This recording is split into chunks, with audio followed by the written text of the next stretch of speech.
Hola, muy buenos días. Bienvenidos a una nueva edición de Charlas de Estrategia. Muy contentos con tenerlos y por poder compartir esta nueva edición con ustedes. Gracias por participar, gracias por sumarse. Tenemos una muy buena convocatoria. Vamos a presentar al equipo que siempre nos viene acompañando. Agus Marcos, con todo lo que es el equipo de MTR y las coberturas y los mercados de futuro y opciones. Paulina Lescano, nuestra analista especializada en granos, la gran compañera y amiga desde La Pampa. Y Juan Ignacio Paulucci, del equipo de Empiria, que va a arrancar él dándonos el panorama macroeconómico, nos va a tirar las buenas noticias, eh, y vamos a arrancar el día bien para arriba. Después iremos mechando entre Paulina y Agus con charla de mercado y estrategias a la vez. Muchas gracias. Juan, y todo tuyo.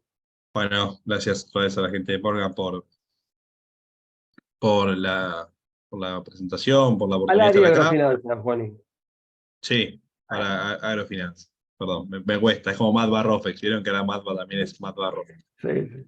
Eh, bueno, la verdad es que la presentación de hoy hablamos ahí un rato con Pato, un ratito antes de entrar. Es una presentación bastante más pesimista que la anterior.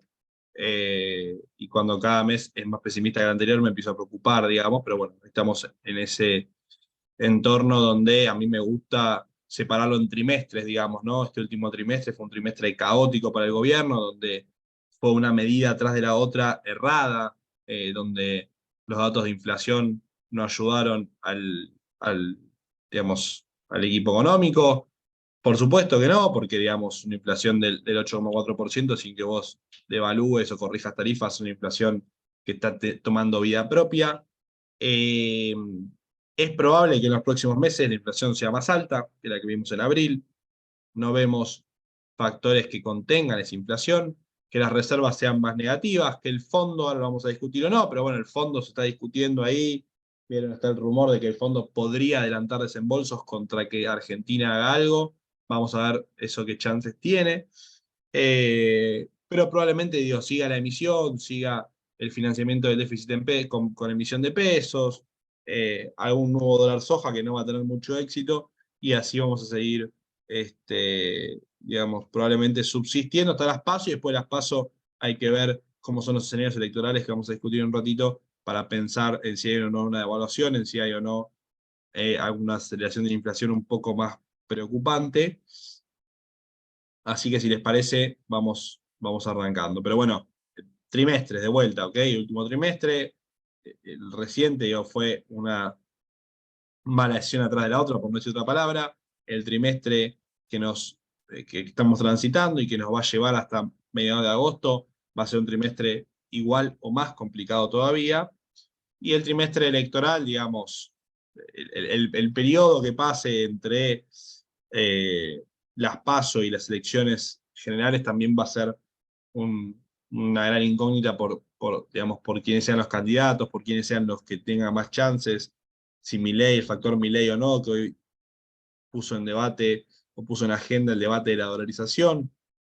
Todo eso va a tener sus distintos impactos en, en la macro y por supuesto en sus decisiones de inversión tienen que tenerlo en cuenta.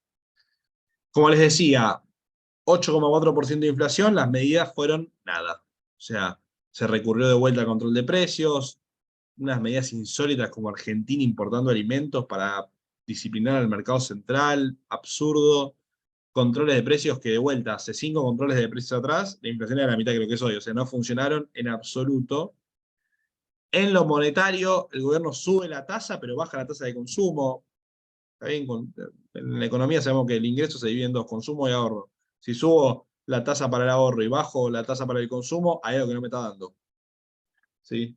En lo cambiario siguieron el mismo, digamos, en la misma idea de siempre, que es controlar el Kroll-Impey, que es el ritmo al cual se deprecia el tipo de cambio oficial, y después intervenir en el mercado de dólares paralelos, en el mercado del FX financiero, como le decimos nosotros, donde ahí vamos a ver si hay una buena oportunidad o no para comprar barato.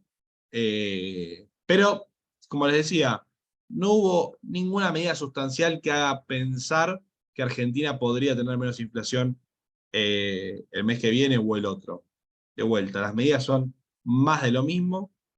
Como dijo alguna vez Luis Juez, un poco irónicamente, menos de lo mismo. O sea, lo que se agotó ahora es la creatividad, digamos, ¿no? Ya no hay creatividad, el gobierno no tiene credibilidad, al menos el equipo económico, que era algo de lo cual gozaba al principio de su gestión.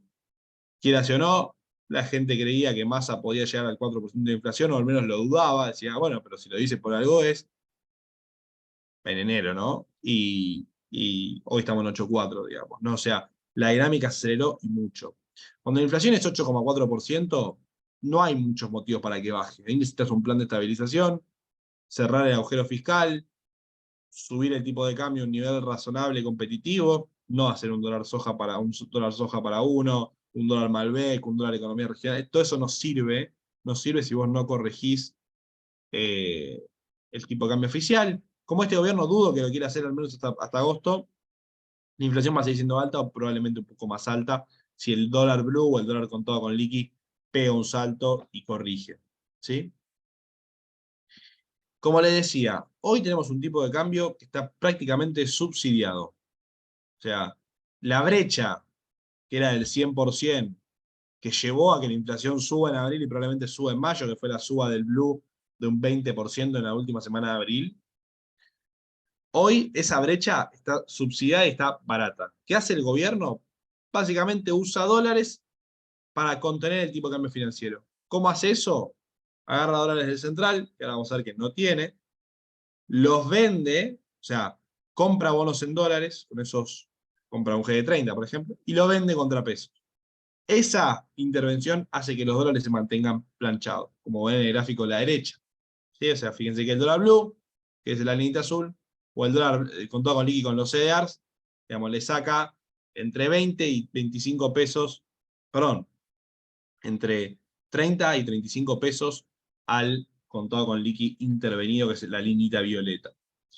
Eso que está haciendo el gobierno probablemente lo siga haciendo porque es la única manera que tiene de controlar el tipo de cambio, ¿sí? de que el tipo de cambio no sea un factor que desestabilice la nominalidad o desestabilice la carrera nominal de los precios. Ahora, el gobierno hoy tiene reservas netas negativas. ¿Esto qué quiere decir?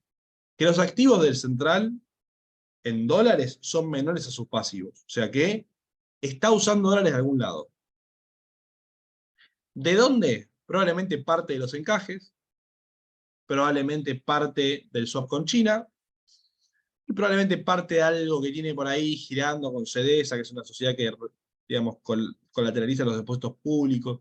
No me voy a meter ahí, pero digo, parte de eso lo está usando de los encajes. No por eso se fueron 1.200 millones de dólares de los depósitos privados en el último mes y medio. ¿Sí? Que no es un número grande en el sentido histórico, pero es un número que hay que monitorear de cerca. ¿De qué va a depender de que el Banco Central siga interviniendo con todo con liqui y la cantidad de dólares que pueda vender en el mercado de dólares paralelos? Esa cuenta, prácticamente muy difícil de hacerla, pero lo importante que hay que tener en cuenta acá es que la brecha está en un nivel relativamente atractivo de corto plazo a nuestro juicio. Es decir, a 440 pesos por dólar, nos parece en términos históricos un dólar atractivo para dolarizar parte de la cartera. Siempre esta dolarización se puede dar no comprando dólares cash, sino puede ser comprando alguna obligación negociable de las cuales siempre hablamos, GD30, GD35. Hoy nos gusta mucho el AL30, que es un bono en dólares con legislación local, que tiene un spread muy alto versus su mismo bono, el del mismo bono, nada más que le cambia la legislación. Ese spread del 25% nos parece un récord y creemos que podría ser atractivo comprar parte de ese bono para estar posicionado en dólares, ¿no? Dicho esto, el último año tuvimos más inflación, más brecha, más pobreza, más déficit, más emisión. Resultado, menos reservas y caída en la actividad. A esto se le sumó la sequía.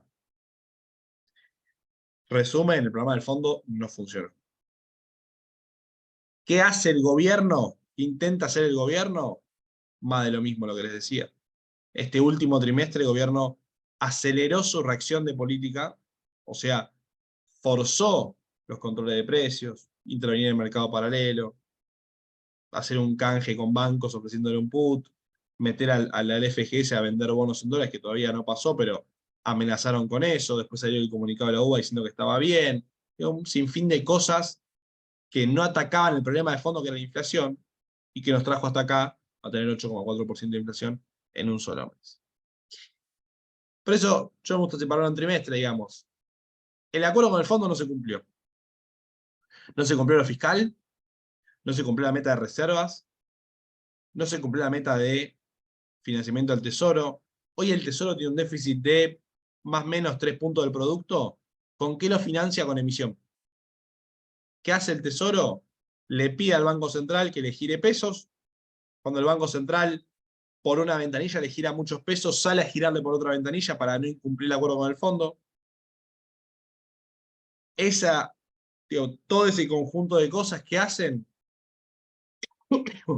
aumentan significativamente el stock de Elixir de pases. O sea, están aumentando la emisión futura. ¿Por qué? Porque el Banco Central emite, esos pesos van a la calle, el Banco Central los retira, por eso paga una tasa que es más del 150% anualizado y hace que la bola del Elixir de pases crezca cada vez más. Y cuando la bola del Elixir crece cada vez más, ¿saben qué pasa? Sube la inflación. La inflación requerida para sostener esa bola del Elixir de pases que no explote es la inflación, la forma que tiene el mercado o la economía de sostener ese nivel tan alto de elixir de pases es con más inflación. Por eso no es sorprendente que la inflación de mayo sea mayor a la de abril y que no tengamos un sendero de desinflación hacia adelante previsible con semejante stock del elixir de pases. ¿Sí? Entonces el Banco Central sigue financiando al Tesoro emitiendo pesos. El dólar soja no funcionó. Es que no funcionó porque no hubo oferta de soja. Hubo oferta de soja. 2.500 millones de dólares, se esperaban 5.000, de verdad, se esperaba la mitad, o sea, digo, fue la mitad de lo que se esperaba originalmente, ahí estamos de acuerdo. Ahora, no es que hubo cero, no es que el campo no liquidó, no, el campo liquidó, lo que pasó es que el Banco Central está tan necesitado de dólares que no pudo retener nada de lo que el campo liquidaba. ¿Se entiende? Apenas pudo comprar el 18% de todos los dólares que le liquidaron. Si hubiese comprado el 70%, la película era otra. Por lo menos no tenía reservas netas negativas. Pero, entre pago de energía, importaciones que se liberaron, ciras en yuanes, intervención en el contado con liqui para frenar todo eso, bueno, hizo que el Banco Central no pueda retener ninguna reserva. ¿Está bien? Entonces, el Banco Central viene comprando bonos en dólares para intervenir en el mercado financiero a razón, más o menos, el número, no hay un dato oficial, sino que es una estimación que hacemos los economistas, más o menos a razón de 55 o 60 palos por día. ¿Sí? Ese número viene siendo, si se quiere, el número con el cual el Tesoro está interviniendo en el contado con liqui. Y le está dando una ventana de oportunidades a los inversores para comprar contado con liqui barato y dolarizarse barato. ¿Sí? Ahora, en su concepción, el gobierno cree que la inflación es un fenómeno, digamos, de tipo de cambio, que si atraso el tipo de cambio puedo lograr bajar la inflación. Bueno, no funciona así. Pero el gobierno cree que sí. Entonces, ¿cuál fue la medida post-dato de inflación? Bajar el ritmo de depreciación del tipo de cambio oficial significativamente, subir la tasa, pero para no afectar el consumo, bajar la tasa de ahora a 12, una medida, como les decía, contraproducente, pero en su concepción o para su cabeza piensen que el tipo de cambio oficial está corriendo hoy al 6%. Ahora, la pregunta puede ser, bueno, ¿hasta cuándo dura que el tipo de cambio corra a este ritmo?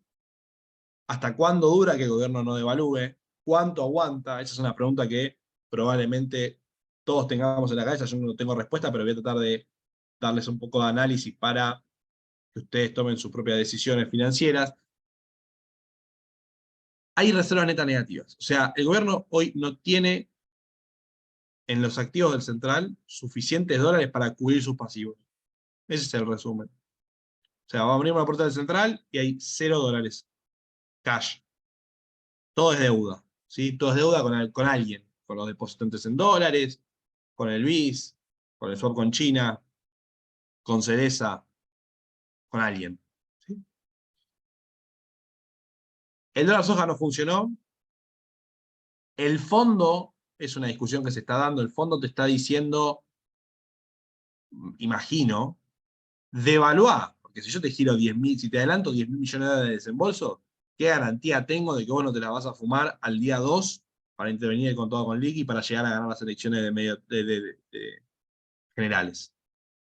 ¿Qué garantía tiene el fondo de que el gobierno no va a usar todos los dólares que le dé para llegar a octubre sin devaluar, probablemente con la misma cantidad de reservas, pero debiendo 10.000 millones de más, ¿no? ¿Cuál es el pedido del gobierno al fondo? Este año tengo que pagar 10.000 millones de dólares, vos me vas desembolsando, yo te voy pagando de manera trimestral.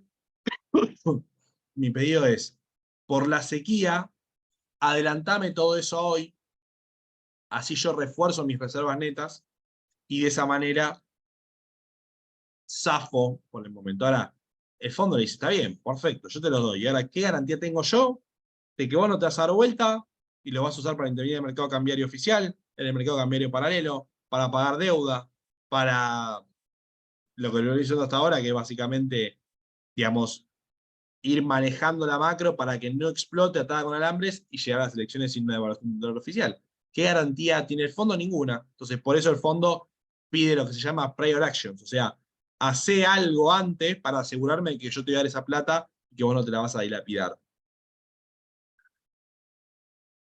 Perdón. Eso, ¿sí? Es lo que el fondo le está pidiendo al gobierno. Y por eso el gobierno cuando anuncia la mía dice, estamos negociando con el fondo un adelanto de desembolso. Sí, si estuviera el adelanto de desembolso ya sobre la mesa, sería anunciado. Lo que pasa es que el fondo le debe estar pidiendo cosas que el gobierno no quiere hacer. Entonces, ¿de qué va a depender que el gobierno aguante si el fondo no le gira la plata? Básicamente la paciencia que tengan los deudores del gobierno, del Banco Central, para no correr. O sea, del financiamiento que tenga el swap con China, de que los depósitos en dólares no se vayan a 7.000 millones de dólares, está bien, que caigan a la mitad respecto a los valores de hoy. La verdad que cuando vemos la dinámica, los depósitos, yo no, lo saqué para no hacerla muy larga, pero los depósitos en dólares vienen coteando 50 o 60 palos por día. Piensen que en 2019 se fueron 1.000 millones de dólares en un día. O sea que estamos lejos del récord. Pero lo cierto es que el piso de aquel entonces era mucho más alto, partías de 30 y partías de 15. O sea, te están yendo los realmente aversos al riesgo. ¿Cómo está distribuido esos depósitos en dólares? 65% somos nosotros, personas físicas, 22% son empresas grandes, 8% son pymes, el resto son compañías de seguros, seguros fiduciarios, gente que no se va a ir. La empresa grande probablemente tampoco se pueda ir. O sea que el gobierno tiene una base de dólares para usar sin que le corran. Ahora, nosotros nos podemos ir. De hecho, lo que se están yendo son las personas físicas. Dentro del segmento de personas físicas hay 100 cuentas con más de $1.000.000 y el resto tiene todas menos de $3.000. O sea que son cuentas realmente transaccionales. Gente que tiene 3.000 o menos dólares en el banco, no te molesta dejarlos. Entonces digo, el gobierno puede usar parte de los encajes y no generar una corrida. Lo está haciendo de manera medio grosera porque realmente no tiene dólares y se preocupa por el contado con liqui cuando te tenés que preocupar por una crisis del sector financiero. Pero la verdad es que cuando mirás la composición, debería pasar algo grave para que todos corran, ¿sí?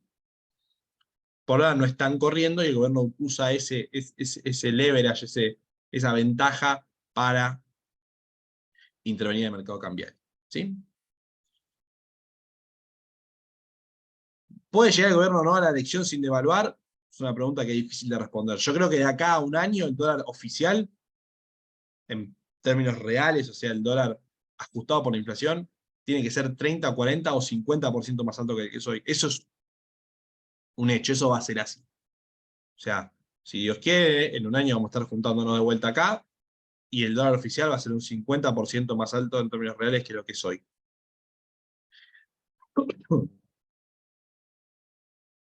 Ahora, si eso sucede entre hoy y agosto o entre agosto y diciembre es la pregunta del millón. Y ahí le voy a decir varios escenarios. El primer escenario es Massa va de ministro, va de candidato oficialista su incentivo es a no devaluar ante las elecciones. Por ende, probablemente haga todo lo posible para evitar la devaluación hasta agosto, por lo menos. La segunda es Massa no va, entonces no sigue siendo ministro de Economía, entonces viene otro ministro de Economía que sin credibilidad probablemente se lo lleven puesto y ese tenga que devaluar. Tercera opción, asumiendo que Massa va, que sigue siendo el ministro, que no devalúa, pero que en el resultado electoral Milei es competitivo, probablemente ahí también tengas que devaluar por una cuestión de mercado. ¿Qué pasa si Milei es competitivo? Milei viene insistiendo con el tema de la dolarización, Milei viene insistiendo con que si es presidente él dolarizaría la economía. El tipo de cambio de dolarización es más o menos 4.000 pesos por dólar. O sea, el 440 que ustedes conocen hoy, olvídense. Hay un par de cuentas que dicen, bueno, pero si agarramos todos los activos del central y los mandamos a un fondo afuera. Mentira, no funciona así. O sea, uno puede crearse esa historia para ver si de alguna forma logra convencer a la gente que la dolarización está bien, pero la dolarización implica 4.000 pesos por dólar. Eso, digamos, después si quieren lo discutimos por qué, pero... Entonces, si yo espero que un tipo que tiene chances vaya a dolarizar, que el tipo de cambio de dolarización es 4.000, ¿qué voy a hacer al otro día que el tipo tenga chance de ser presidente? Voy y compro dólares. Y si todos hacemos eso, el paralelo va a valer 4.000 en algún momento. Esto que se llama en economía profecía autocumplida. Yo creo eso, actúo en consecuencia, termino generando que pase eso que yo creí inicialmente. Así, probablemente el gobierno tenga que devaluar, no le quede otra, pero por una cuestión de que Milei es competitivo, digamos, ¿no? Entonces, a pesar de que después de la batalla entre Juntos por el Cambio y Milei, capaz gane Juntos por el Cambio, digo, en el medio Milei tuvo chance de ser presidente. Y eso hace que se acelere la corrida contra el peso. Y el gobierno no le queda otra que devaluar porque, de vuelta, un tipo de cambio 4.000 te llevan puesto, o sea, no tenés forma de intervenirlo. ¿Está bien? Entonces, digamos, para hacer un resumen, las chances de que el gobierno llegue a diciembre sin devaluar son bajas. O sea, por H o por B, muy probable que el gobierno, perdón, y haré un cuarto escenario. Imagínense que Milei no es competitivo, que Juntos por el Cambio es claro ganador. El gobierno va a tener incentivos a colaborar. Entre agosto y diciembre tiene como pasó en 2019 también. Vos tenías un presidente que era, digamos, un presidente electo en las PASO, que era claramente el ganador, y el gobierno de aquel entonces cooperó. Uno podría decir, pero estos no cooperan, son todos unos anti-institucionalistas. Bueno, si eso pasa, la corrida la tienen ellos, no la tiene el gobierno que viene. Digamos, porque la oposición puede, digamos, la oposición te puede forzar a que vos quieras cooperar, digamos, ¿no? O sea, básicamente hay algún incentivo a cooperar. Entonces, hasta por el cuarto escenario, el gobierno quizás tenga que hacer el ajuste que no quiso hacer durante toda su gestión, porque ya perdió rotundamente las elecciones. Entonces, por H o por B, con reservas netas negativas, sin dólares en el horizonte, o sea, no te van a entrar dólares de ningún lado. El fondo, si te da es para repagarle a él, y si te lo da, te pide una devolución a cambio, o sea que al final terminaste devaluando. Por H o por B, es muy probable que el tipo de cambios, es muy probable que el gobierno no pueda llegar a diciembre sin devaluar el oficial. Parece que algo que yo dudaba de que pueda pasar antes de diciembre, las chances de escenario hoy son mucho más altas. ¿Cuándo? Es difícil saberlo. Les di varios escenarios, probablemente entre hoy y antes de diciembre, pero eso es medio tramposo decirlo así.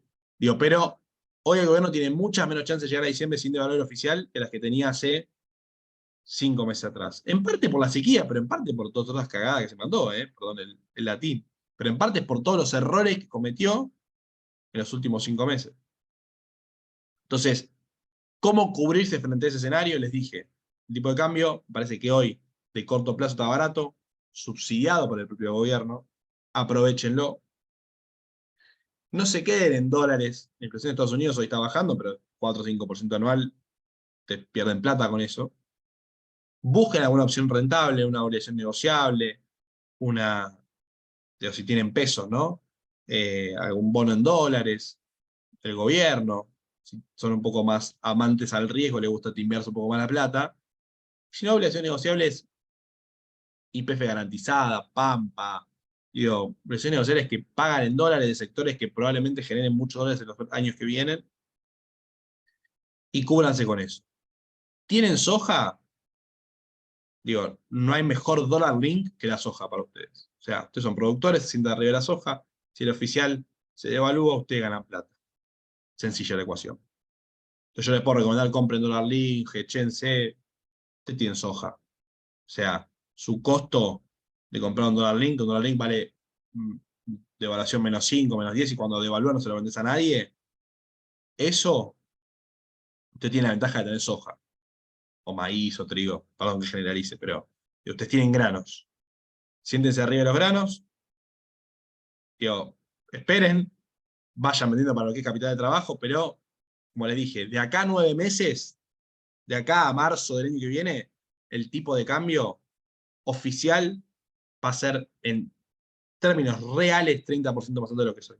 ¿Qué quiero decir con esto? En este gráfico, el tipo de cambio debería ser algo parecido a 3.40, 3.30 precios de hoy. ¿Sí? Eso es lo que yo les quiero decir con que el tipo de cambio real va a ser más alto en términos reales. Que tenga una evaluación del dólar oficial. ¿Sí? Entonces, repaso. De corto, si tienen que hacer pago de 30, 40 días, 60 días, compren CERES, compren instrumentos que ajusten por inflación. Son instrumentos atractivos, cortos, que pagan, que el gobierno lo va a pagar siempre, por lo menos en los próximos 3, 4 meses, después no sé, pero digo, de corto los va a pagar. Si tienen pesos y no saben qué hacer con los pesos, si tienen una inversión más de mediano plazo, ONs o bonos en dólares, depende de su perfil de riesgo. Y si tienen dólares oficiales, granos, aguántenlos. O sea, de acá a 9 meses el tipo de cambio va a ser más alto. Van a ganar plata. Entonces, no tiene ningún sentido, digamos, pensar que de acá a 9 meses el tipo de cambio real no va a tener que devaluarse. Ya este tipo de cambio es insostenible. El gobierno, fíjense todo lo que tienen que hacer para no devaluarlo. Pedirle plata al fondo, agarrar el swap con China, que vayas a ver qué te pide el swap con China para usarlo, porque eso no es tasa. Eso no es tasa. Te piden activos, te piden cosas, eso no es tasa. Eso es otra cosa. Entonces, miren todo lo que está haciendo el gobierno para no evaluar, bueno, el que venga lo va a tener que hacer, sea el color político que sea. Si es con dolarización, si es con una evaluación ordenada y un plan fiscal consistente, que para mí es el mejor escenario, que es un escenario más como el que propone Cambiemos. Tercer escenario, este propio gobierno, si llega a ganar, y como es Argentina, también lo va a tener que hacer. No. La chance de seguir así son 0, de acá hasta febrero que viene. No hay forma de que Argentina aguante este modelo de caída en la actividad económica, pérdida de salarios reales, pobreza del 45, brecha del 100. No hay manera. No hay manera de salir de esta sin un ajuste del tipo de cambio, sin una eh, corrección fiscal. Es difícil. Creo que ya dije todo. Me parece que no hay mucho más. No la quería hacer muy larga por ustedes también, así que traté de durar media hora. Creo, Pato, que logré el objetivo. Así que, bueno. Clarísimo, Juan, y muchas gracias. O fuiste muy claro o quedaron todos congelados, pocas preguntas, pero una de las preguntas que nos llegan es ¿cómo ves comprar T-bills para avalar pagaré bursátil a mayo 25 y con esos pesos calzarte en MEP? No, la veo bien. Sí, pues estás tomando deuda para comprar MEP. Y creo que es una estrategia, digo, no me parece una buena estrategia. De vuelta, este precio de MEP me parece que está relativamente barato. Sí, sí. Bárbaro. Bueno, les recordamos que las preguntas están abiertas, que las vayan dejando. Al final de la charla va a volver a haber otra ronda de preguntas y sus debidas respuestas. Y en todo caso, Pau, arrancamos con el panorama de granos y quedamos atentos. Les recordamos que desde al área de agrofinanzas podemos ir integrando todos estos negocios, ya sea desde Argenpyme, nuestra SGR, Avalar el acceso al mercado de capitales, buscar una financiación desde ese lado, hacer la cobertura de futuros, opciones y corretaje, y después poder colocar los excedentes o hacer una correcta administración financiera. Así que estamos a su disposición.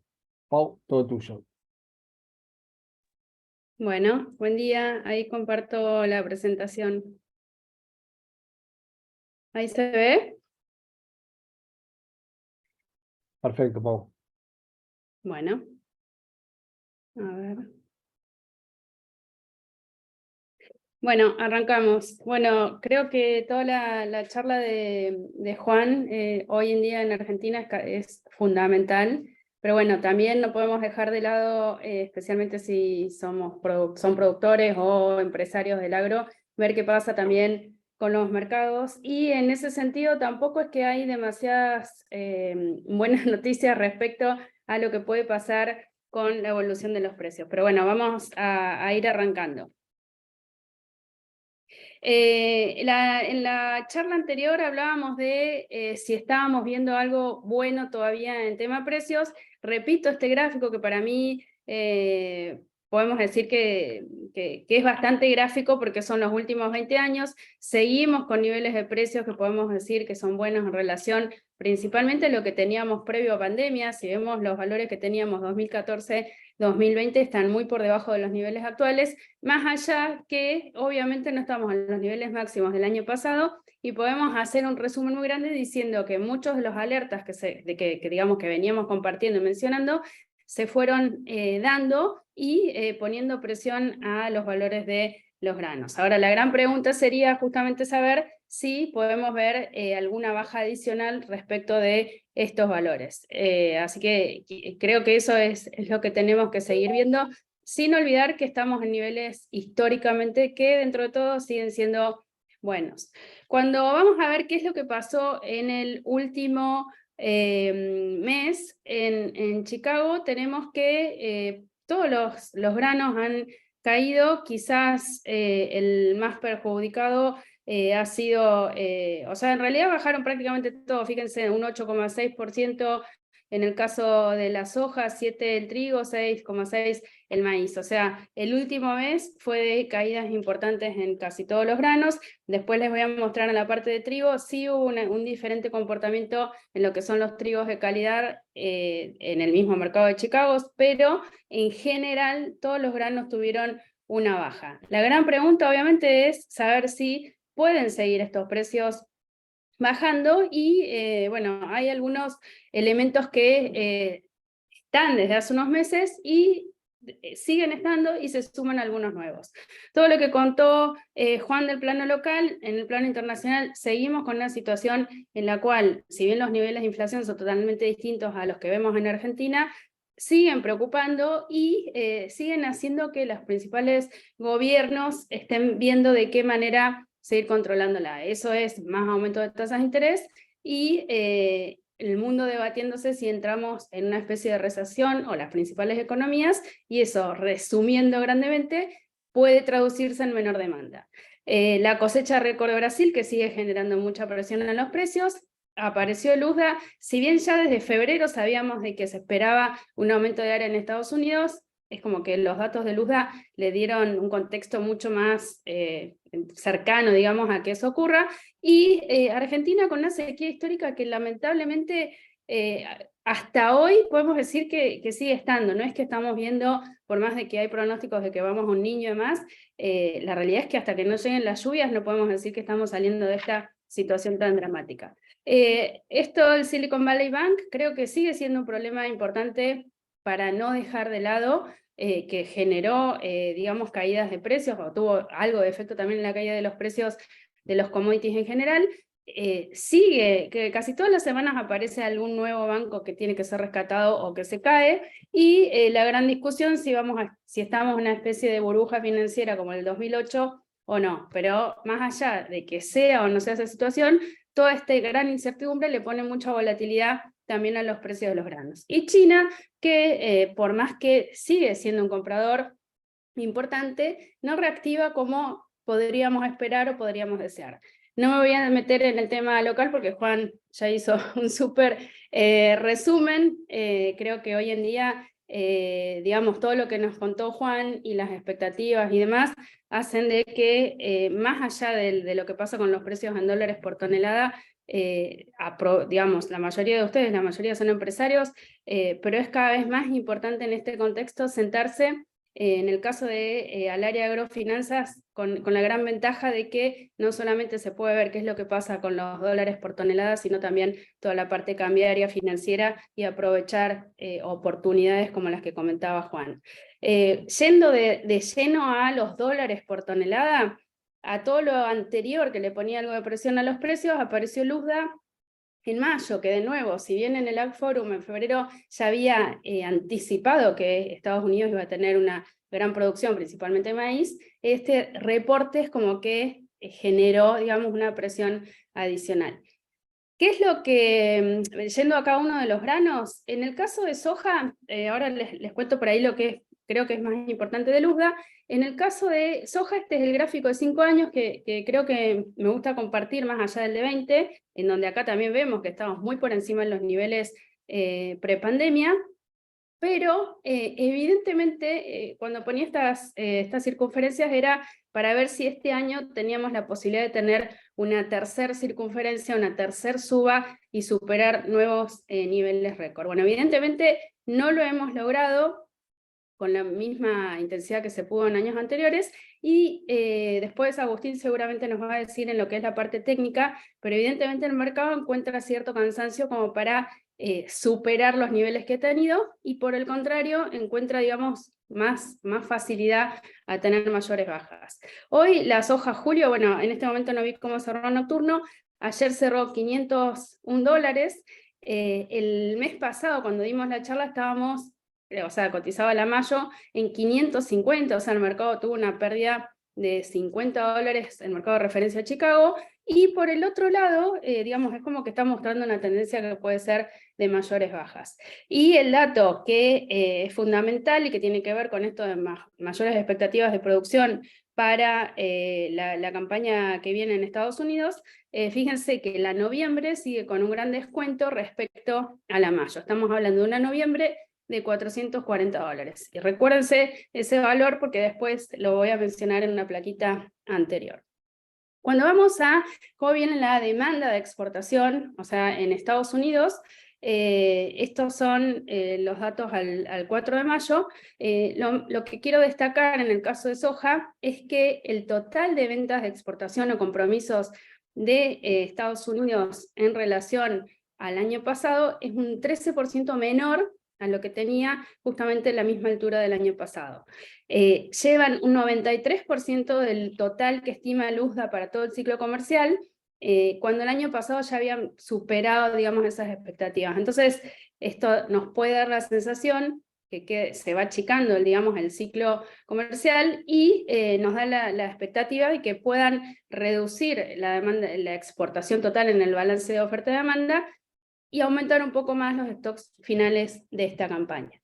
Y acá, digamos, sacando solamente lo que es China, podemos ver que las ventas de exportación de Estados Unidos a China están casi, digamos, un poco por debajo del promedio de los últimos 5 años, muy por debajo de los niveles del año pasado. O sea, si pudiéramos tener interacción, les pregunto qué es lo que está pasando, y seguramente me van a decir es Brasil. O sea, venimos mencionando como un elemento muy bajista, si queremos, la mega producción de soja de Brasil, y sí, el efecto se sintió en todo el mercado internacional. Quizás lo peor de todo, podemos decir, es que ese efecto sigue estando, esa mega cosecha sigue saliendo al mercado internacional. Ahora vamos a ver lo que hacen en el mercado FOB, y a esa mega cosecha apareció Luzda y nos remarcó que los brasileros van a seguir creciendo para la 23-24.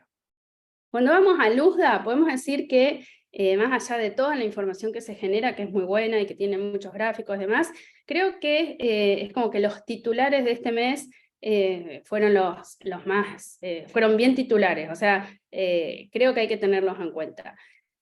En stocks finales mundiales, acá mezclé los 3 principales granos, podemos decir la soja aumentaría un 20% en stocks finales, el maíz 16% y el trigo levemente 4%. Ahora, una salvedad, en este panorama 23, 2 salvedades, en la 22-23 está considerando Luzda que Argentina sigue teniendo posibilidades de tener 27 millones de toneladas de soja en esta campaña, cuando localmente estamos hablando de 21,5, 22, de acuerdo a la estimación, y todavía no sabemos si llegamos a esos niveles. O sea, por ahí lo que quiero remarcar es que muchas veces los datos de Luzda están alejados de lo que pasa realmente en un país, pero sirven de referencia para que el mercado se empiece a posicionar.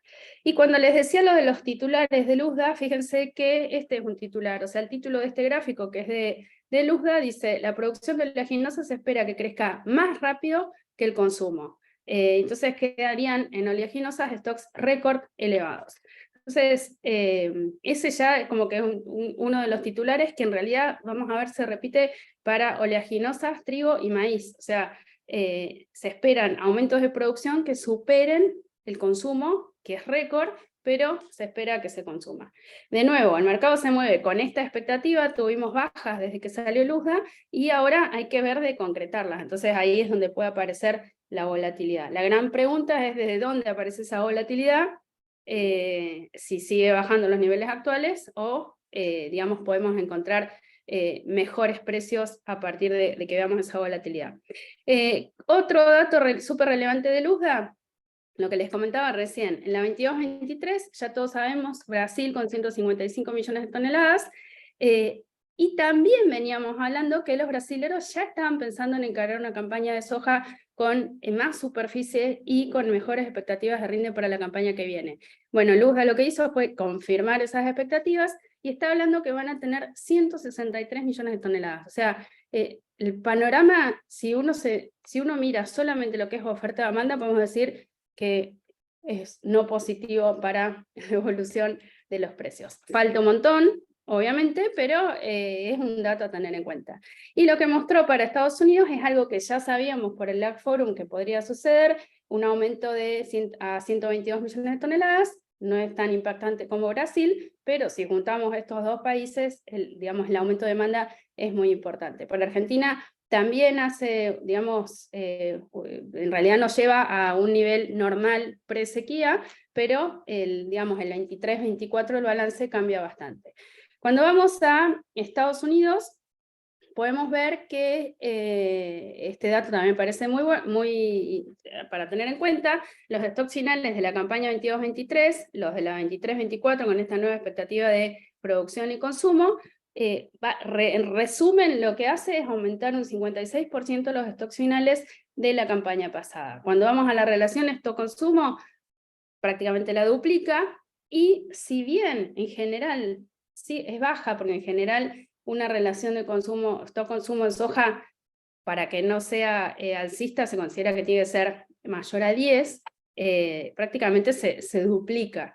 Y cuando vamos a precios, para la campaña 22-23, el Luzda dejó, digamos, promedio de toda la campaña, el precio del productor en Estados Unidos, obviamente, $521, y para la nueva, fíjense que está poniendo los 440, que yo les comentaba que es el valor muy cercano a lo que hoy cotiza la noviembre en Chicago. Entonces, de arranque podemos considerar que el mercado está tomando que esa baja que hoy ya tenemos en la noviembre es la que se va a concretar. Falta un montón, falta el mercado climático, ya sabemos, pero la realidad es que vienen con un muy buen avance de siembra. Al lunes casi un 50% de avance de siembra, por encima del promedio de los últimos 5 años, y fíjense versus el año pasado, que también tuvieron una buena cosecha. En este sentido, lo que está estimando Luzda para ese aumento de producción, en el área queda prácticamente igual que el año pasado, pero espera un aumento de rinde del 5% respecto al año pasado. Entonces, es verdad, falta mucho, recién la están sembrando, pero el arranque, podemos decir que ojalá nosotros tengamos un arranque como el que están teniendo. Cuando vamos a cuánto hay de área de sequía, o sea, no es tan significativo, tiene un 21% del área con sequía, y cuando vamos a las lluvias les está por llover. O sea, más allá de situaciones puntuales, viene todo bastante bien. Cuando vamos a los precios FOB de Argentina, Argentina, pueden ver que estamos en estos niveles, la mega cosecha de Brasil, lo que ya les repetí varias veces, los valores de Brasil muy por debajo de nuestros valores, si bien estos son FOB oficiales, podemos decir que están medio cercanos a los valores reales del mercado. Si bien desde fin de abril hemos visto que los valores FOB en Brasil se han afirmado en cierta forma, fíjense cómo estaban los valores en la charla anterior. O sea, Brasil tuvo una fuerte baja y Argentina también. O sea, en relación a hace un mes, han seguido bajando y es de esperar que esa oferta siga saliendo. En el plano local, el USDA de mayo en realidad dejó en 8 millones de toneladas las expectativas de importación de Argentina, y el mercado en general local sigue pensando que vamos a llegar a importar 10 millones de toneladas.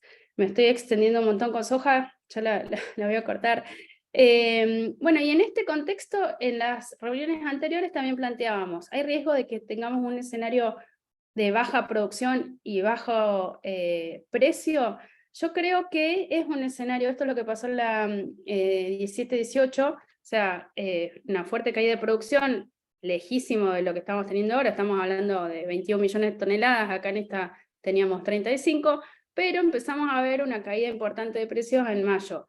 Creo que con todo este nuevo panorama, si en el corto plazo no hay digamos, un riesgo climático fuerte que se pronostique para Estados Unidos, digamos, entiendo que puede haber alguna baja adicional en los precios. Entonces, por eso remarco lo importante que es sentarse con toda la mesa al área de agrofinanzas y ver, porque digamos, en esta situación, quizás esperando nuevas medidas, en dólares por tonelada sigue bajando, y hay algunas oportunidades que se pueden aprovechar.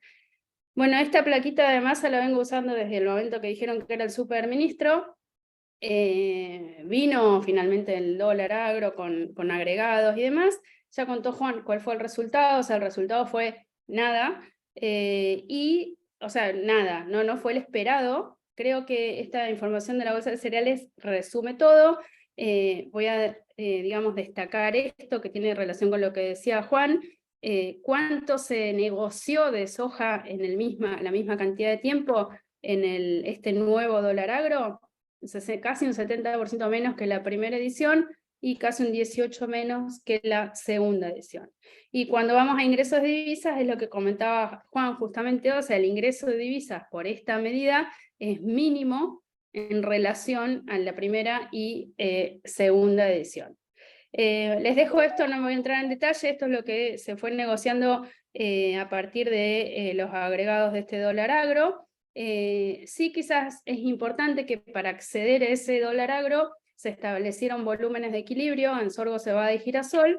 Esto es lo total de declaraciones juradas al 12 de mayo, y este es el volumen que estableció el gobierno que se permitía exportar para acceder a ese dólar, y esto es lo que quedaría de saldo para poder acceder a ese dólar para estos cultivos. Bueno, y ahora sí le doy lugar a Agustín para que nos cuente qué estrategias podemos considerar con esta situación de precios y local, básicamente. Perdón, agrego esto que también sirve para lo que estábamos hablando y que sirve para Agustín. O sea, acá tenemos la evolución en dólares por tonelada y lo que comentaba Juan, las expectativas de lo que puede pasar con el dólar. Entonces, fundamental el trabajo de escritorio con la parte de agro y finanzas. Y ahora sí te dejo, Agustín, para que descomparto.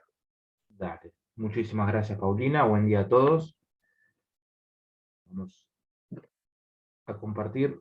Primero vamos a mostrar un breve análisis técnico de soja, ahí como Paulina comentaba. Bueno, la soja en Chicago, estamos viendo que la caída de estos días en el día de ayer llegó al piso de 1360, un soporte de 1360 importante, más o menos importante tenía. Si lo quiebra, vamos a estar yendo a buscar el 1300. Dependerá qué pasa hoy, si quiebra o no quiebra, podemos llegar a ir a buscar el 1300. Si no, podría rebotar y volver a 1400. A grandes rasgos, un simple análisis técnico, y ahí vamos a las estrategias.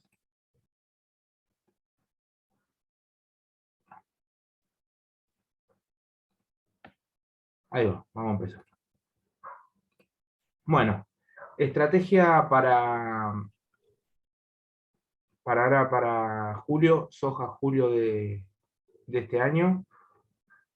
Con el futuro que ayer estuvo en $377, una estrategia sin riesgo, la compra de un put.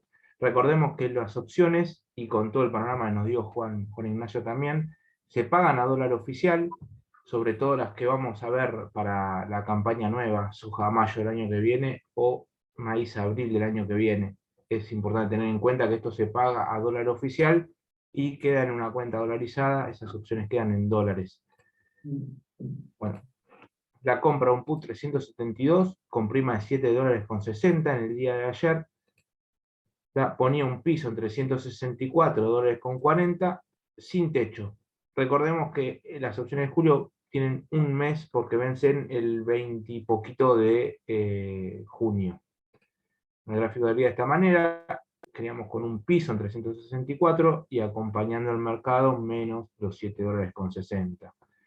Bueno, para lo poco que queda, con una opción que está tan cerca, $5 del futuro, me parece muy buena, por eso para mí es la recomendada, ¿no? Y si vamos a la charla anterior, bueno, en la charla anterior el futuro estaba en $403. Esto pasó un mundo de un mes a otro. Bajamos un montón del precio, y en la charla anterior con $9.70 poníamos un piso en $382.30. Bueno, $20 más de lo que estamos poniendo hoy. Bueno, si no un put sintético, que es la venta de un futuro en 377, comprando un call 384 en $6.90, poniendo diferencias máximas de $7, o sea, $7 lo máximo que vamos a pagar de diferencias. Ponemos un piso de venta en $370 y acompañamos al mercado de 384. Bueno, así quedaría el gráfico. Un piso en 370 y empezamos a acompañar un poquito después de lo que acompañamos en el caso anterior, ¿no? La charla anterior, bueno, el futuro en 403, esta estrategia nos da un piso de $393.40 gastando $13. Y acompañamos el mercado desde 416. Vamos a estrategias de soja noviembre. La compra de un put con el futuro que ayer estaba en $382, comprando un put 368 en $10.70. Podíamos poner un piso en $357.30 sin techo alguno. Bueno, así quedaría el gráfico, ¿no? Un piso en $357 y acompañando menos los $10 de prima pagada. La charla anterior, ¿cómo estaba esto? Bueno, el futuro está en $407. Poníamos un piso en $373.40 gastando $11. Esto a veces puede pasar, estas caídas tan significativas de precio, por eso siempre es bueno tener coberturas y gastar unos dólares en hacer una cobertura y quedarse tranquilo, ¿no? Sobre todo porque uno de los grandes factores de riesgo que tienen es el precio, más allá del clima y todo lo que ya sabemos. Bueno, un put sintético, vendiendo el futuro en 382, comprando un call 400 en $10, poniendo diferencias máximas de $18, pone un piso en 372 y acompañamos el mercado desde $400. Así quedaría el gráfico, un piso más alto, pero acompañamos más adelante el precio y le restamos más precio al precio que va teniendo el futuro si en el caso de suba. La charla anterior, bueno, el piso era 397, el gasto era el mismo, $10, y acompañábamos desde $436. Bueno, esta para mí, en soja noviembre, es la estrategia recomendada. Bueno, en un piso techo, esta es la estrategia con un poquito más de riesgo. ¿Por qué un poquito más de riesgo? porque vamos a estar vendiendo un call, lo cual puede generar pérdidas ilimitadas en caso de suba, ¿no? Y le ponemos un techo a la venta de la mercadería. Bueno, la compra de un put 376 con 14 dólares de prima, vendiendo un call 416 con 4 dólares de prima, con un costo de 9 dólares con 80, nos pone un piso en 366 y un techo, un precio máximo de venta en 406 dólares. Como decía antes, bueno, vamos a tener un piso en 366, vamos a acompañar el mercado en el medio, entre el precio de ejercicio del put y el precio de ejercicio del call, y quedamos con un techo en 406 dólares. Todo lo que suba al mercado, uno tiene que poner diferencias y queda con un precio de venta máximo puesto. Bueno, la charla anterior, ¿cómo estaba? Bueno, poníamos un piso en 386, gastando 10 dólares y un techo en 438. Mayo 24, bueno, esto es lo que le decía antes. Es importante que estas opciones hoy se compran a precio oficial. Hoy no hay problema de liquidez porque nosotros estamos proveyendo liquidez de opciones al mercado. Por lo tanto, la liquidez de las opciones para nosotros es algo que podemos conseguir, pues lo tenemos nosotros. Así que todo lo que tengan, todas las opciones que quieran cotizar y que se les ocurran, pregunten porque se las podemos cotizar y le podemos armar estrategias a medida, que siempre lo más recomendado. Bueno, el futuro de mayo 24 estaba en 342 dólares ayer.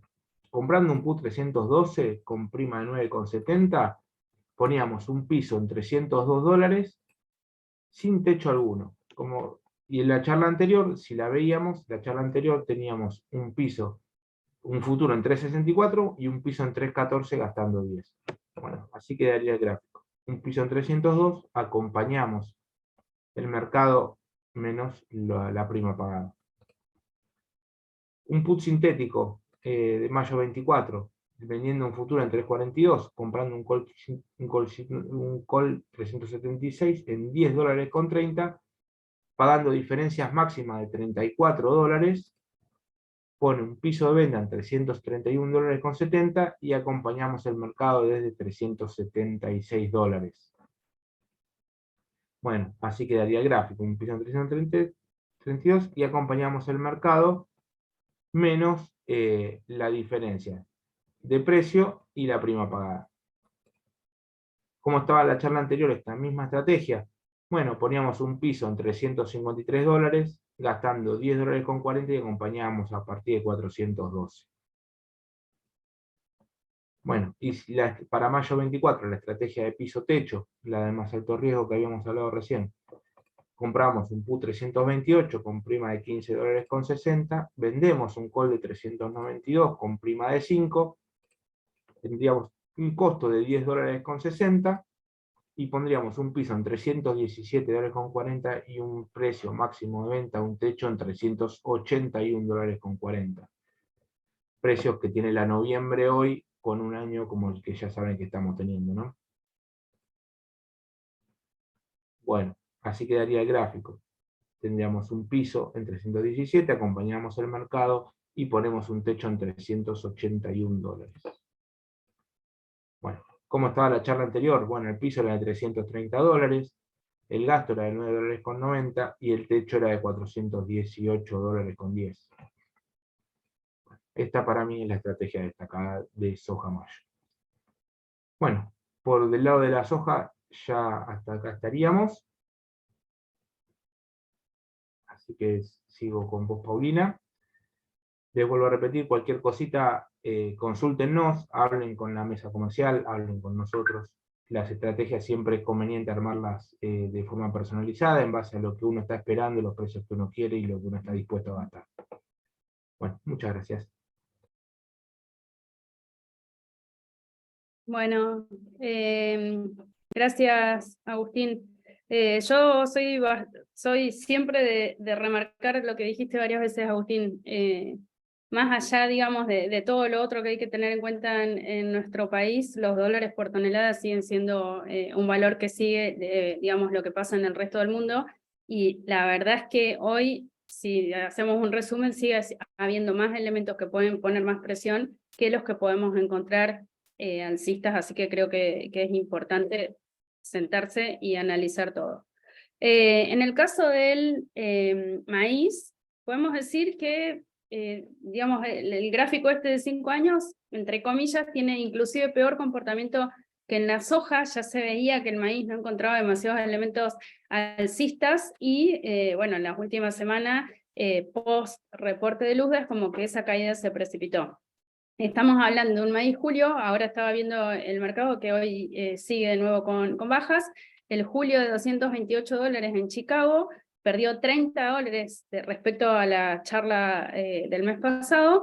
Y el otro dato similar a lo que pasa con la soja, el diciembre, que es la nueva cosecha, $30 inclusive más abajo de lo que vale hoy digamos, el disponible.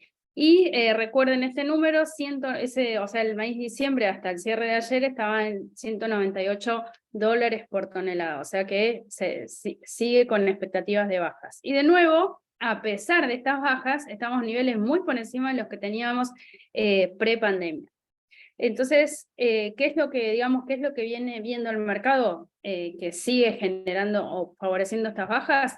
Las ventas de exportación de Estados Unidos, en el caso de soja decíamos que venían 13% retrasadas respecto al año pasado. En maíz es mucho más importante ese retraso, siguen estando 34% menores a las que había el año pasado a la misma altura.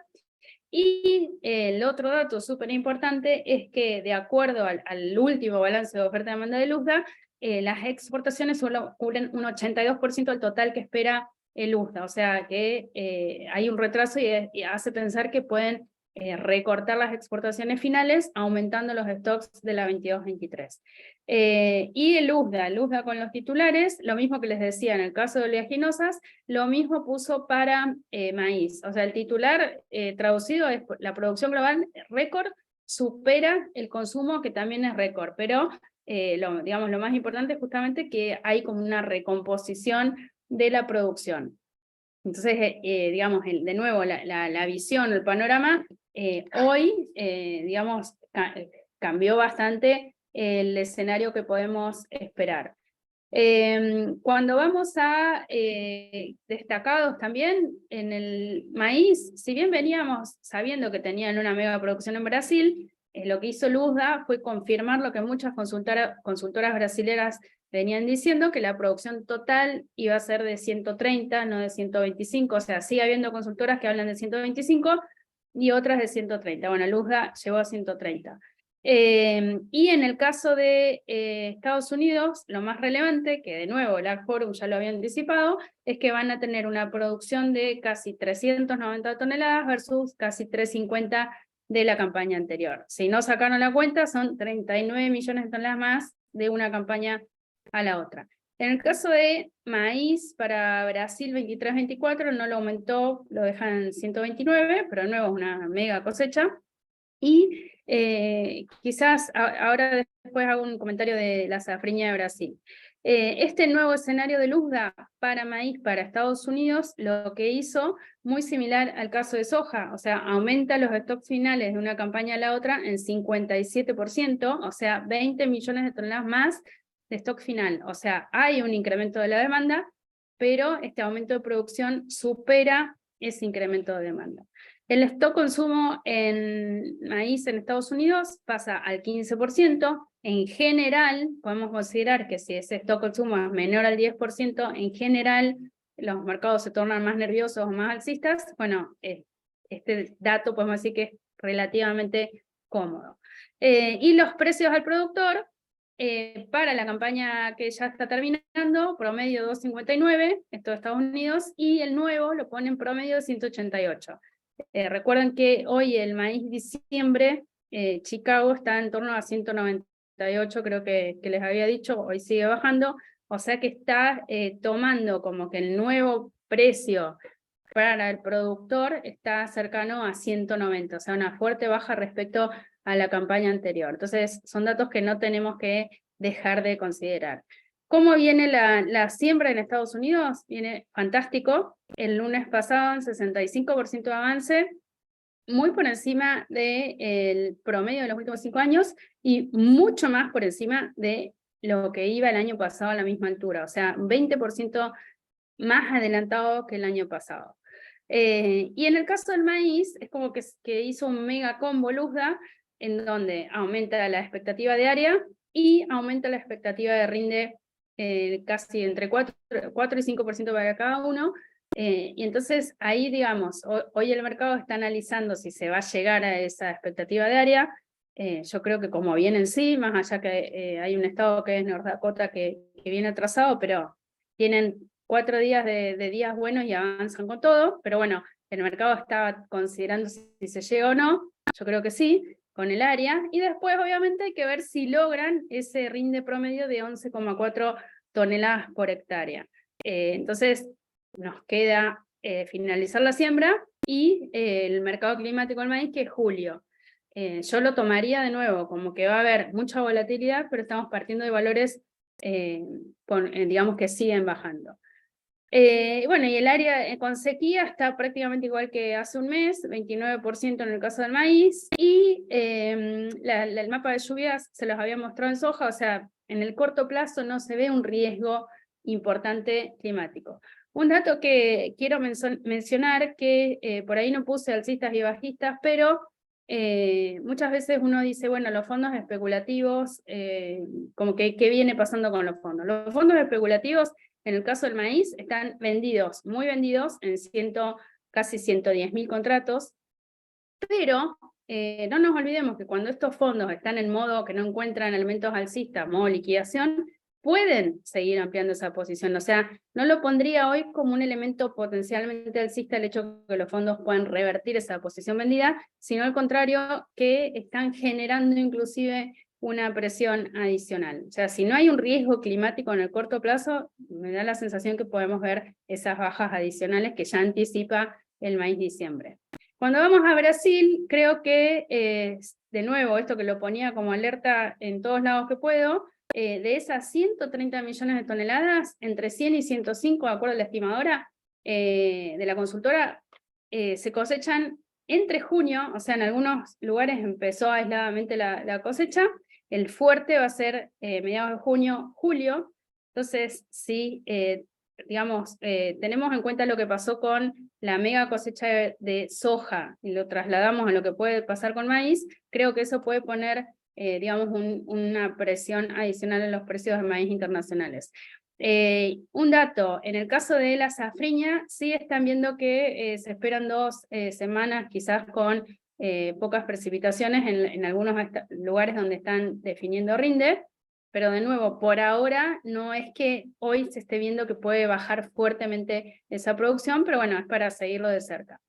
Y de nuevo, Brasil despegándose con los valores FOB, siendo el más barato, y todavía no empezaron a cosechar esa safriña. Estos son los valores FOB de Brasil. Argentina, digamos, no estamos tan lejos como en el caso de soja, y sigue siendo mucho más barato que Estados Unidos, le sigue sacando negocios a Estados Unidos. Cuando vamos a lo que pasaba el mes pasado, fíjense que en valores FOB los precios bajaron cerca de $50 respecto a lo que había el año pasado. Eso obviamente se tradujo en menores valores de exportación de Argentina y menos valores que también hemos visto pagados en el mercado local.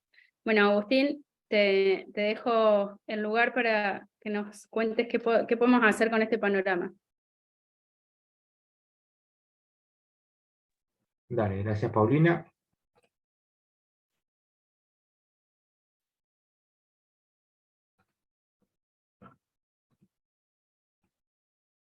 Ahí vamos a ir con el maíz julio. Bueno, maíz julio. Podemos hacer la compra de un put 192 con $4. Con el futuro estuvo en $194 ayer, ponemos un piso en 188 sin techo alguno. Así quedaría el gráfico, acompañaríamos muy cerquita del futuro, menos $4, todo el mercado para arriba. Recordemos que esto, igual que la soja, vence en un mes. Y esto tiene un mes nomás de recorrido. El mes pasado, con esta misma estrategia, podíamos, con el futuro en $216,50, podíamos poner un piso en $202,40, gastando $5,60. Bueno, para mí esta es la estrategia recomendada de maíz julio. Después, un put sintético con la venta de un futuro, comprando un call 196, pagando diferencias máximas de $2, gastando 4, ponemos un piso en 190 y acompañamos el mercado a partir de 196. Bueno, quedaría así. Acompañamos el mercado a partir de 196 un poquitito después, ponemos un piso un poco mejor, pero acompañamos un poquito después. Después, la charla anterior es piso que estaba en $210.20, gastando $6.30 y acompañamos a partir de $224. Después, maíz diciembre, con un futuro que ayer estuvo en $205, comprábamos un put 192 gastando $6.80, que nos ponía un piso en $185.20, sin techo alguno. Ahí, así quedaría el gráfico.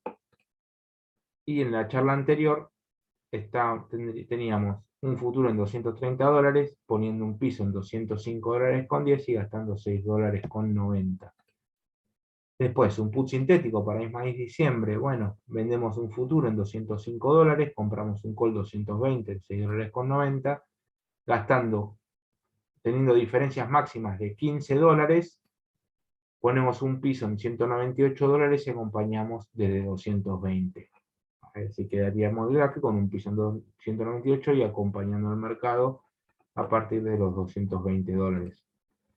La charla anterior estábamos con un piso en $223.20, gastando $6.80 y acompañando a partir de $252. Bueno, esta de soja, maíz diciembre para mí es la estrategia recomendada.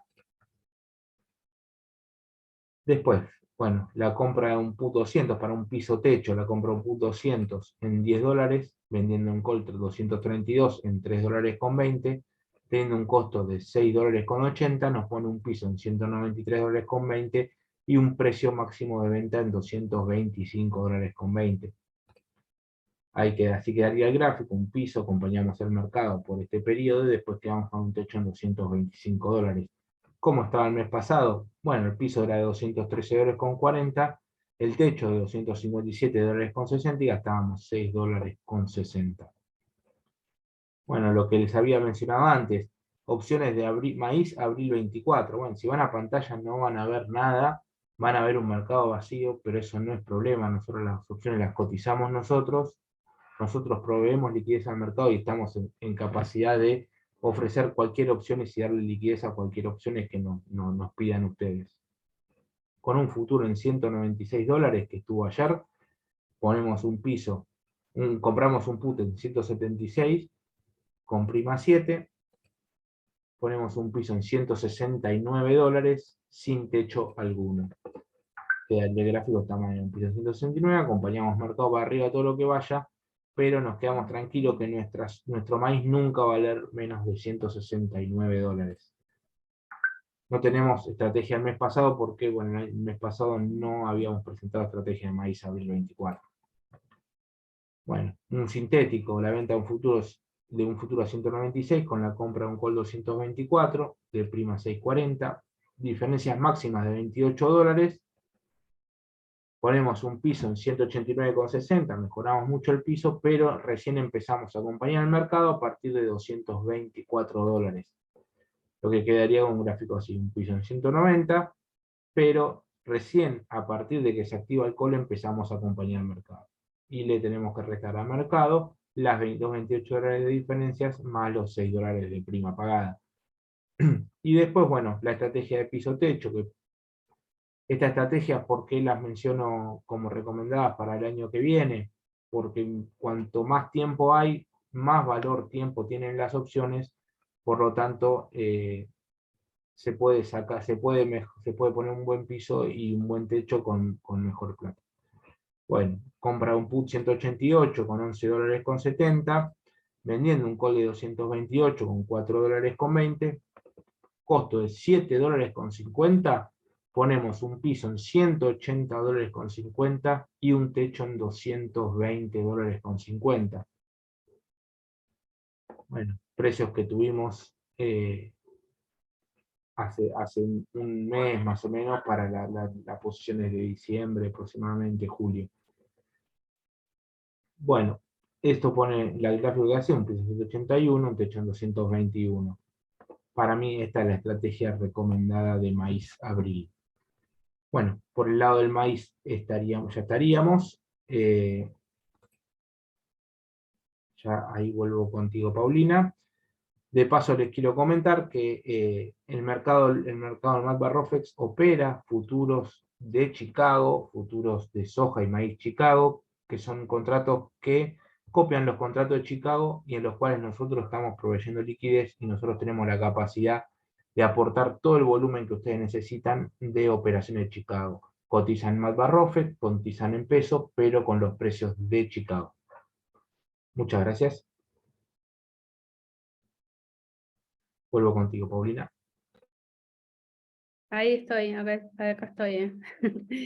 Ahí estaba, mientras vos hablabas, Agustín, estaba chequeando los valores de maíz, cuando decías los pisos, que uno por ahí dice los valores parecían bajos, pero no nos olvidemos, 2015 estábamos hablando de maíces locales de $125, 2017 140, así que muchas veces esas estrategias que son flexibles y nos permiten pisos que hoy parecen muy lejanos, creo que son fundamentales para tener en cuenta. Cuando vamos a qué es lo que mostró el USDA en trigo, de nuevo, casi el mismo titular, o sea, la producción global récord que supera al consumo. Después hay que empezar a analizar cada uno digamos, del tipo de calidad, etcétera, pero en el global el balance es cómodo, y no nos olvidemos que en general los granos o los commodities se mueven todos más o menos en tándem, o sea, ya lo vi, o sea, si de repente hay un exceso de maíz, es muy probable que compita con los trigos de mala calidad, entonces el trigo no va a encontrar, los trigos forrajeros van a tender también a la baja, y así con todos los granos. Entonces, de nuevo, el panorama es digamos, entre comillas, volúmenes excedentes de producción. Y cuando vamos a ver las exportaciones de los principales países y bloques exportadores, nos encontramos con que, de nuevo, estas son las exportaciones. Por ejemplo, Rusia aumentaría levemente sus exportaciones para la nueva campaña, la Unión Europea también, Canadá también, Australia lo baja respecto a la campaña anterior, pero no nos olvidemos que esta barrita verde de exportación récord de Australia es la que está ocurriendo ahora. O sea, nosotros estamos con una campaña de trigo malísima, que prácticamente no tenemos trigo. En el mismo momento Australia tuvo una mega cosecha, que es la que se está negociando en el mundo hoy en día, así que digamos, sigue generando presión.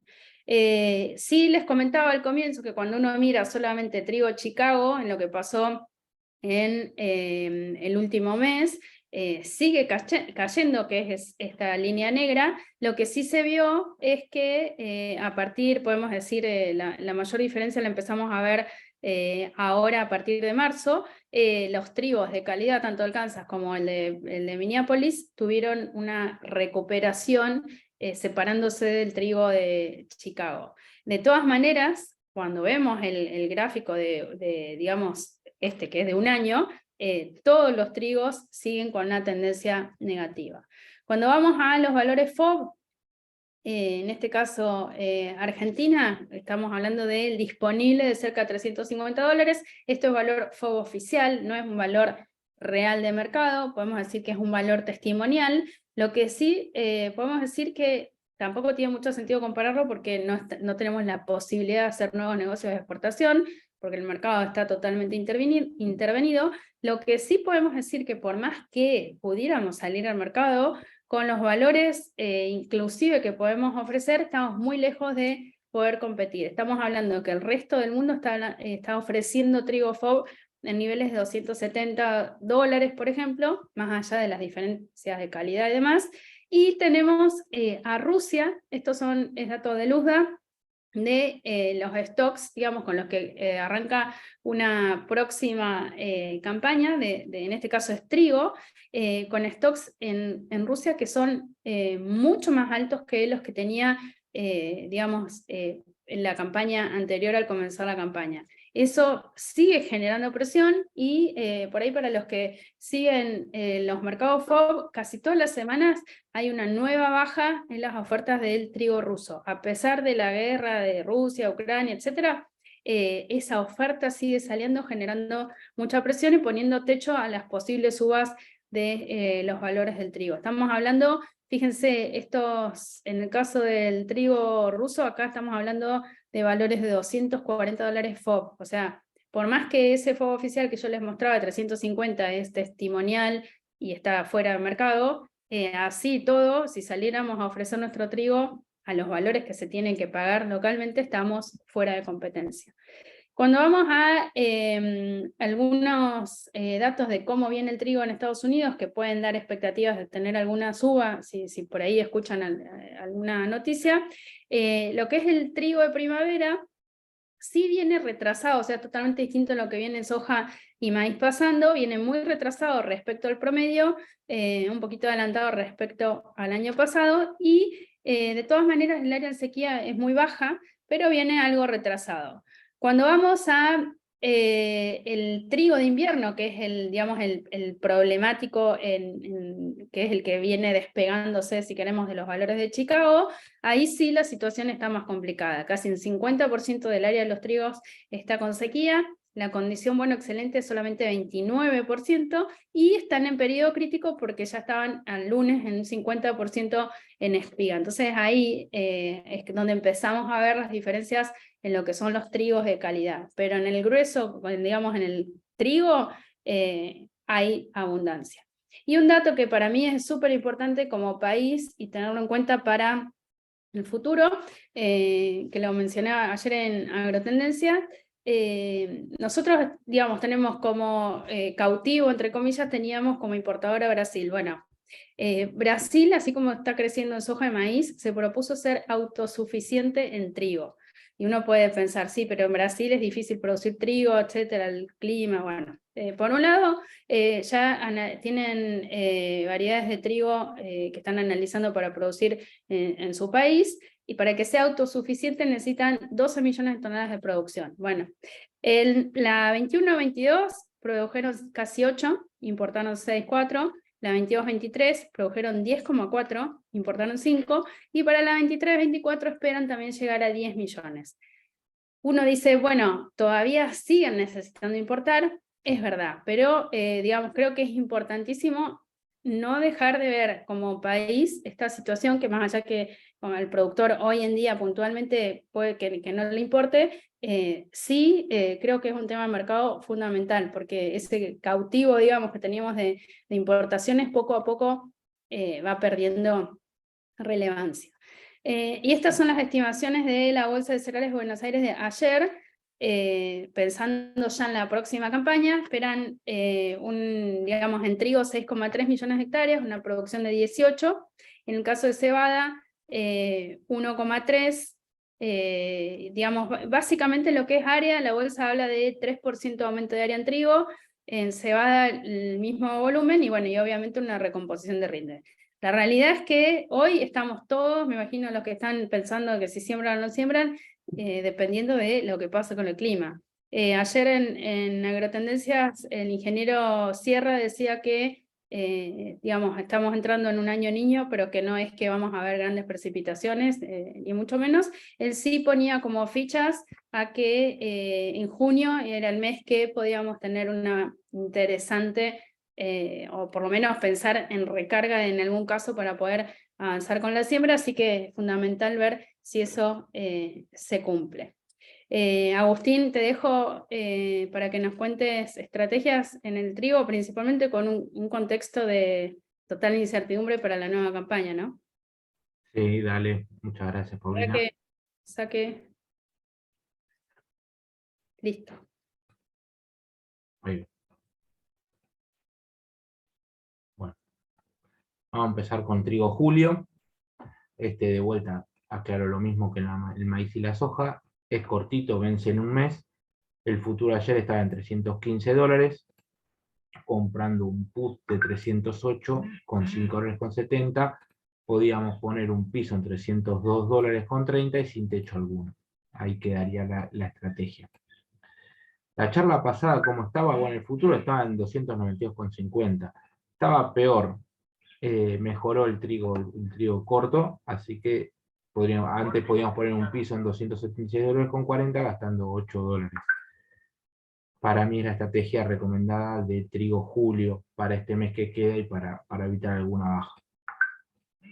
Después, la venta de un futuro en 315 para un put sintético, comprando un call 320 con $6,70, con diferencias máximas de $5, poniendo un piso en $308,30 y acompañando al mercado desde los $320. Así quedaríamos con el gráfico. Y la charla anterior estábamos en un piso en $285,20, gastando $7,30 y acompañando a partir de los $304. Bueno, para diciembre, de trigo nuevo, por ahora lo único que está negociando es diciembre. Enero tiene muy poco volumen, no hay casi nada, así que vamos a mostrar solo diciembre. Bueno, con un futuro en $250 que estuvo en el día de ayer, comprábamos un put $232 con $7,50, poniendo un piso en $224,50 sin techo alguno. Entonces nos quedaría así. Un piso en 224, $225, pero quedando abierto a acompañar el mercado todo lo que pueda llegar a subir si es que sube. Y si no, dormimos tranquilo con un piso en $225. La charla anterior, bueno, el precio estaba en 251, estaba muy parecido. El piso que poníamos estaba en $220, gastando $8. Bueno, un put sintético, la venta al futuro en $250, con la compra de un call en 276 a $5,50, con diferencias máximas de $26, ponemos un piso de venta en $244,50, $20 mejor que la estrategia anterior, pero acompañamos el mercado a partir de 276, o sea, dejamos escapar los primeros $26 de suba. Así quedaría el gráfico, ¿no? Quedaríamos con un piso en $244,50, y una vez que se activa el call empezamos a acompañar el mercado restándole los $26 de diferencia más la prima pagada, ¿no? Bueno, en la charla anterior, esta estrategia poníamos el piso en 243,10, muy parecido, gastando $7,90, y acompañábamos $4 arriba lo que acompañamos hoy. Bueno, esta para mí es la estrategia destacada de trigo diciembre. Después, un piso techo, comprando un put 240 con prima de 10, 10,50, vendiendo un call 284 con prima de 3,10, gastando $7,40. Ponemos un piso en $232,60, pero ponemos un techo en $276,60. Bueno, estrategia más arriesgada, no es la que más me guste para este caso, pero es una estrategia que se puede hacer tranquilamente. Bueno, piso en $233, acompañamos el mercado por este periodo y ponemos un techo en $276, $277. Muchas gracias.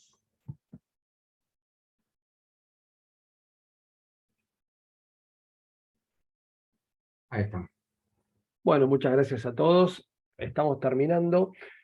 Tengo una pregunta para Juani, y la pregunta es si seguís viendo como una oportunidad tomar tasas, tomar crédito en tasas, y endeudarte a futuro. ¿Cómo lo estás viendo? Sí, la verdad depende de las tasas siempre, Pato, pero con inflación que esperamos en 150 o 160% anual, todas las tasas que sean, digamos, en términos efectivos anuales por debajo de 100 son atractivas para endeudarse y seguir, digamos, bueno, endeudarse y financiar capital de trabajo, financiar algún activo que crezca por encima de ese ritmo. Otra que se puede hacer es financiarte, comprar granos y vender un futuro de soja, fijar el precio de la soja, que hoy, perdón, sí, de soja, que hoy te puede llevar una rentabilidad de, digamos, unas tasas simplistas tan altas te dan una rentabilidad fija asegurada y fijaste un negocio usando contratos de futuros. Así que la verdad no veo mal el endeudamiento en pesos siempre y cuando sean tasas lógicas, ¿no? O sea, no estén muy por encima de la inflación esperada. Bueno, excelente. Entonces, a modo de cierre, les hago un breve resumen y ustedes me corrigen si meto la pata. Pero primero decirles que estas charlas están dirigidas a un público que no sabemos quién está atrás de cada computadora, sabemos cada uno que se suma, pero no si están con compañía o no. Es decir, se habla siempre en líneas generales, tratando de dar un acompañamiento y una opinión bastante abarcativa, pero recomendamos siempre acercarse a su comercial amigo. Los estamos esperando, somos un gran equipo que estamos acostumbrados a dar servicio, nos gusta dar servicio. Es decir, consúltennos, analicemos cada caso por particular, porque a lo mejor lo que no sepa yo me doy vuelta y le pregunto a alguien de la mesa, le pregunto a Pau, le pregunto a quien sea, y cada uno de los comerciales se mueve así. En resumen, la parte financiera, Juani nos está diciendo que los dólares no están, no es que no alcanzan, es que no están. El consejo de alguna manera es dolarizarse y tomar créditos baratos que estén con tasas también acordes por debajo de la inflación. En términos de agro, Pau, nos estás diciendo que la oferta en el mundo va a ser más grande que la demanda, o por lo menos parece que con la foto de hoy ese es el pronóstico. Veremos en la reunión que viene si todo marcha igual, pero habría más oferta que demanda. En el corto plazo entra fuerte el maíz de Brasil. Ahí estamos viendo oportunidades. El mercado a término y algunos compradores locales están pasando valores diferidos que están por arriba de las capacidades históricas de pago. Es decir, puede ser una oportunidad pensando en vender futuro o en cerrar algún diferido. Y a lo mejor, si bien Juani le decía no vender cereal, no quiere decir no cubrirlo. Los precios los tenemos que cubrir porque es uno de los valores que nos pueden cambiar nuestra ecuación, ¿no? Entonces, ahí está Agus con todas las estrategias que nos pasó, ya sea comprar put de diciembre en el caso del maíz, o put de soja noviembre o de enero. Recordamos que todo lo que sea compra de opciones para la 2024, lo estamos comprando con un dólar de hoy, tipo de cambio de hoy. Si lo vamos a estar cosechando con un tipo de cambio que, según la opinión de nuestro experto amigo, va a estar por lo menos un 50% arriba de expectativa, ¿no? Después iremos viendo en las sucesivas reuniones, pero todo eso parecería conveniente. Así que nuevamente, muchísimas gracias a todos los que nos están acompañando. Les recordamos, trabajamos en la integración del negocio. Consúltennos desde la financiación del mercado de capitales hasta la colocación del excedente, en el corretaje y en las coberturas. Estamos para darles una mano y somos un gran equipo dispuestos a ayudar y a colaborar. Muchísimas gracias a todos. Pau, clarísima como siempre. Juani, un gusto tenerte en el equipo. Agus, muchas gracias por todo. Y a Panchi, que nos colabora, nos congrega y nos da una mano desde detrás de cámaras también. Hasta el mes que viene. Gracias. Saludos, amigos. Chau, chau. Chao, gracias.